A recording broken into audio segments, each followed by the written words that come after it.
every kid Yes. comes over and climbs up. I need a. Like how And I'm a kid at heart, so. amazing. How many acres is this? It's 3/4 of an acre, but it feels a lot bigger. It feels a lot bigger. So beautiful.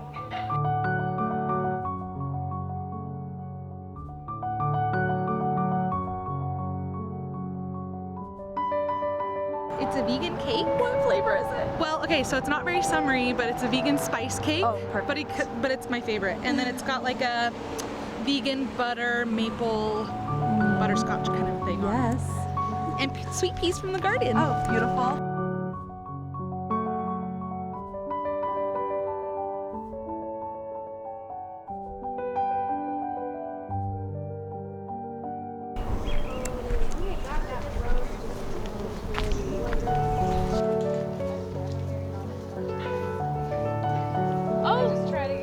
Look at your cherry tree. It's going off. Take Oh. them. I don't know if I will eat cherries.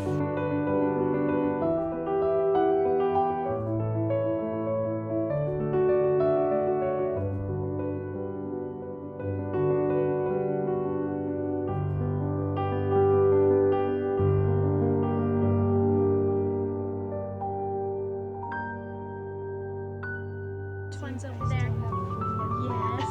Oh my gosh, it never ends.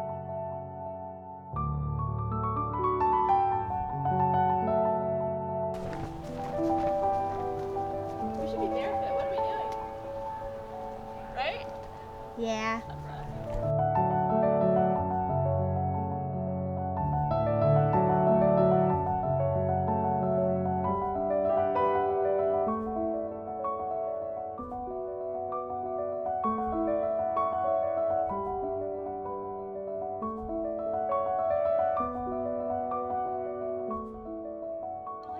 It's fun sometimes. There's a benefit to social media. There is, yeah. You feel more connected to people that you wouldn't have, like, it reminds you of something like, oh, I feel like more connected in a real way, not in a superficial way. Yeah, and I think that's on you, right? Yeah. To like make sure you're only viewing things that bring you joy Yes. or inspire you. Do you want to bring the butter over? No, the way you said, Do you want to bring the butter over? I don't know, like desperate, like a desperate giving that butter. An England Bring ball. me And I, butter. bring the I butter. need a fork too. I'm so sorry. Oh, It's just I figured no. you're right there. Sorry. I love you, Kesley. Wow, you are for a waitress. You're wearing the most beautiful dress. Thank you. I like Kesley because she asks for things. She's not afraid to ask. And she doesn't I'm feel afraid weird to about ask some people, but not close friends. Okay, then I'm gonna ask. I need a fork too. it. You got it. Anything else while I'm up? How's everything? Delicious. Thank you. I'm loving this bread and butter combo. This is so fun. Is it, I was thinking, is the olive with the chive too much? No? Okay. Really good. Really good. Is it like chivey? There.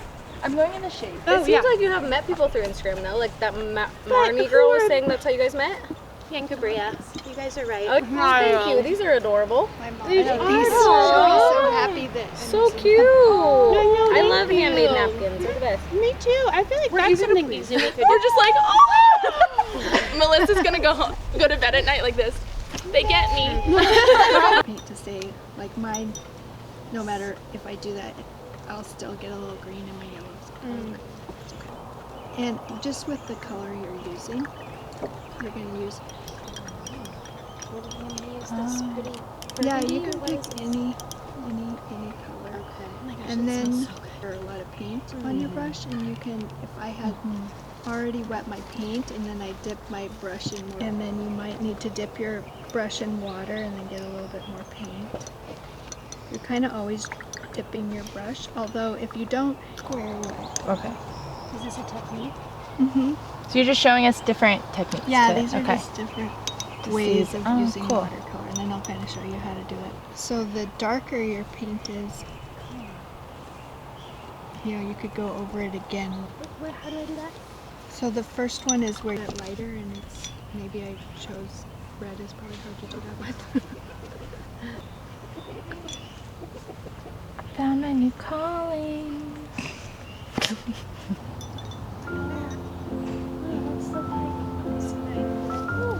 They were drying up. I'm like, oh my god. I ran and I got our water bottles and I'm getting them wet. I'm like, there's there's no hikers out here. It's like 10 p.m. All the way to the fire station at military and was like, I can't leave them out there. I went and got every single one of them, scooped them, put them in the ponds, and then brought like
Okay, I have to tell you guys about my summer must-have skincare product. You've heard me talk about Osea before because they're absolutely amazing. This is the Hyaluronic C Serum from Osea. It gives me effortless, luminous, radiant, hydrated skin during these hot summer months. This is how I get glowy summer skin in just one step. This is your new holy grail skin product. So I use the Hyaluronic C Serum day and night as the next step right after cleansing, and you can see and feel the difference immediately and even more after a few weeks. It's a beautiful color and it feels amazing. I'm going to show you how I put it on. One pump is all it takes. Osea is skincare from the sea. Their formulas are powered by a unique blend of pure, potent seaweed and active botanicals, and they're so popular because of the results. It's clean, vegan, cruelty-free, and the company is mother-daughter founded. The Hyaluronic C Serum uses 2 times hyaluronic acid. High and low molecular weights work synergistically to boost hydration, fullness, and firmness of skin.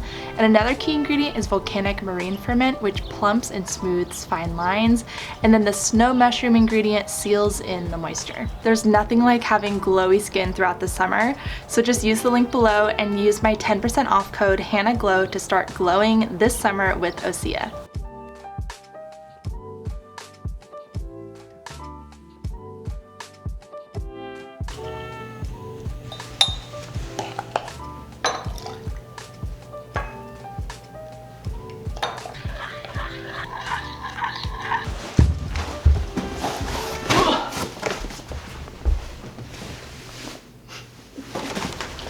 Do you guys shop at Azure Standard? This is a delivery, like grocery delivery company, and they have really high quality ingredients, a lot of organic ingredients, a lot of vegan stuff, a lot of bulk stuff. So it's really ideal for someone who eats a whole foods, plant-based diet like I do. It's pretty cool. It doesn't deliver to your door. It delivers in a big truck to like a meeting point for your area, and then you get together with your community and you unload the truck. Sounds weird, but when you do it your first time, you're like, oh, I get it.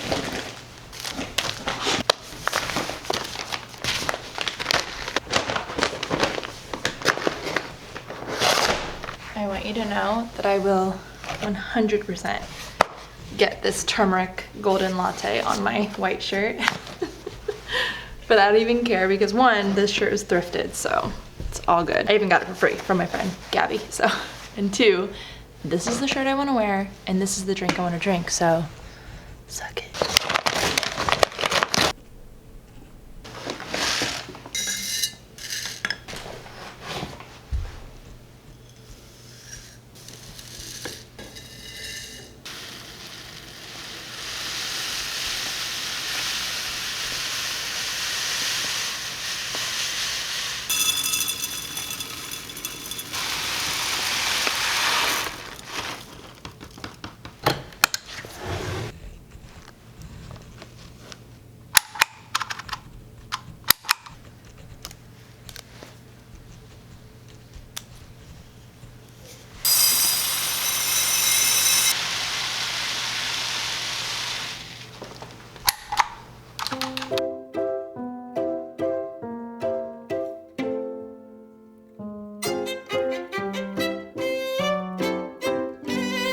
Buckle up for some major vegan food inspo coming up, but first, I need to share my heart with you. I'm a passionate vegan for the animals, and I am thriving on this lifestyle 18 years now, almost 18 years in a couple months. And I'll be honest, I'm a little heartbroken about how many people have stopped being vegan in the last decade or so. I completely understand that life is messy and we live in a non-vegan world, and it's very easy to lose our conviction. I understand sometimes you try a diet and it doesn't seem to work for you, and I understand we're all vastly different people and there isn't one size that fits everyone. And more important, I want to share that I am not a perfect vegan. There is no such thing. There is no vegan police. And the animals don't care about you being perfect. And I really believe that most of us, if we're really honest with ourselves, don't really want to consume the violence every single day. The reason we close our eyes and plug our ears when someone starts to tell us about the animal agriculture industry, yes, even small local farms down the street, is because if we knew, there would be no choice but to stop taking part. And the other thing I want to say is that if you had problems, and I hope you find this as really an encouragement, if you had problems or health concerns, or you didn't feel your best on a vegan diet last time, let me say two things. There are a zillion ways to eat vegan. And number two, there are vegan solutions. That's how Colleen Patrick Goudreau says it, and I think it's the perfect way to say it. There are vegan solutions. Okay, here's my pitch. You can come back to vegan. I had such an up and down journey in the beginning, and I am so glad I stuck with it and found a way to make this journey sustainable and effortless. I'm so grateful for this lifestyle and being able to live this lifestyle with my family. If there's anything in your heart that's making you want to try going vegan again, or even mostly vegan, and you're like, I'm not ready to go all the way again for the first time or the fifth time or whatever, I want to invite you into my totally free mini course in which I show you just that, how to make your vegan journey, your own vegan journey, sustainable and effortless. It's linked below, and I hope I see you in there.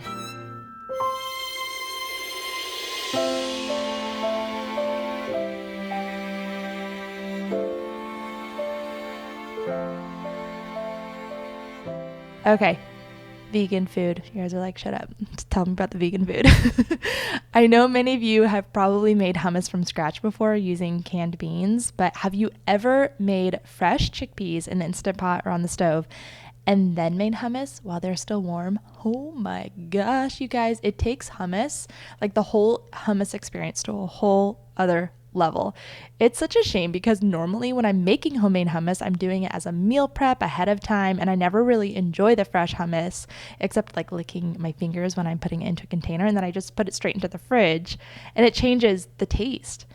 Next time I do make hummus this way with like freshly warm chickpeas, I want to time it with having people over for dinner for a Mediterranean meal because it makes the hummus like a main dish rather than a side dip. It's so good. You have to try it.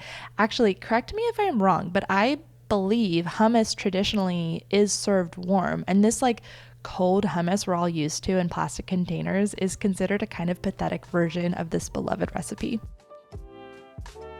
Okay, let me show you what I made for dinner this night. Holy cow, this is definitely something I'm gonna make for some non-vegans with full confidence that they will enjoy this meal, especially with a good glass of wine. Yum. I felt so gourmet. I saw this reel on Instagram, and I'm not even sure if the recipe was actually vegan. I just tried to mimic it based on what I saw in the video. I first made pesto from my garden. My new way of making pesto is to not follow a recipe and not even use basil. I know, shocker. I thought basil was required for pesto, and hey, maybe technically it is, but I've been making it with whatever fresh herbs I have on hand, and it's been absolutely phenomenal. I used some mix of nuts and seeds, and today it was pumpkin seeds, cashews, and walnuts, and then some fresh herbs like oregano, rosemary, and chives, and then leafy greens. Today was tatsoi. Then garlic, lemon juice, salt, and nutritional yeast. And then I added zucchini to bulk it up, but I feel like you can use some other veggies too, like cauliflower or broccoli. It turned out amazing and so flavorful.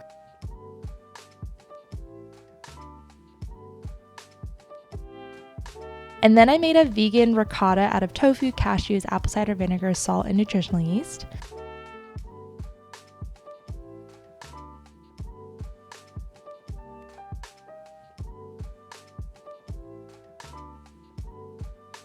Then I roasted up some tomatoes from the garden from last year that I had in the freezer, which added a perfect roasted sweetness to the dish.